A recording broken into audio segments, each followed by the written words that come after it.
Hello friend, সকাল সকাল চলে এসেছি জিমে। আজকের মতো একটুখানি ঘাম ঠাম ঝরিয়ে নিলাম, কারণ সারাদিনের যে এনার্জি সেটা কিন্তু জিম থেকেই পাওয়া যায় বা এক্সারসাইজ করলেই পাওয়া যায়। তো এরপরে আমি ন্যানোপ্লাস্টি আর কালার করার পরে ক্লায়েন্টকে দেখো কি সুন্দর চুলটা শাইনি অ্যান্ড গ্লেজি হয়ে যাবে। ক্লায়েন্টের কিন্তু প্রচণ্ড পরিমাণে ড্যামেজ ছিল, ক্ষতিগ্রস্ত ছিল, কোনো রকম শাইন ছিল না চুলটা।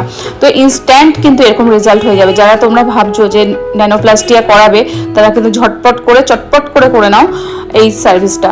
এটা করলে কিন্তু চুলের কোনো রকমের ক্ষতি হয় না। যারা ভাবছে স্মুথিং করাবো না, তারা কিন্তু এই সার্ভিসটা করে নিতে পারো। জাস্ট একদিনের মধ্যে চুলটা তো সুন্দর হয়ে যাবে, খুব সুন্দর একটা রেজাল্ট পাবে তোমরা হাতে নাতে। শাইন, গ্লেজ সমস্ত কিছু বজায় থাকবে, চুলের হেলদি ব্যাপারটাও থাকবে, যেহেতু এটা একটা প্রোটিন ট্রিটমেন্ট। তোমরা কিন্তু ইনস্ট্যান্ট যদি রেজাল্ট চাও, তাহলে কিন্তু ন্যানোপ্লাস্টি অবশ্যই প্রয়োজন চুলের জন্য। এত সুন্দর একটা সার্ভিস, যেটা চুলটাকে কিন্তু পুরো মজবুত বানিয়ে দেবে আর প্রচণ্ড শাইন অ্যান্ড গ্লেজটাকে বাড়িয়ে দেবে। এরপরে আমার তো প্রচণ্ড খিদে পেয়ে গেছে, আমি বাড়িতে এসেছি একটু লাঞ্চ করার জন্য। তো লাঞ্চে আজকে ছিল ভেজ আইটেম, ফ্রাইড রাইস, আলুর দম, পনির, মোচার ঘন্ট আর ডাল। তো এগুলো দিয়ে আমি আমার লাঞ্চটা করে নিলাম। চামচ ব্যবহার করেছি, যেহেতু হাতে নেল এক্সটেনশন করা হয়েছে। তো প্রথম আমি একটুখানি চামচ দিয়ে কদিন খাবো, তারপর আমি জানি এটাকে আর বেশি দিন আমি চালাতে পারবো না, কিন্তু তবুও জাস্ট করে নিলাম।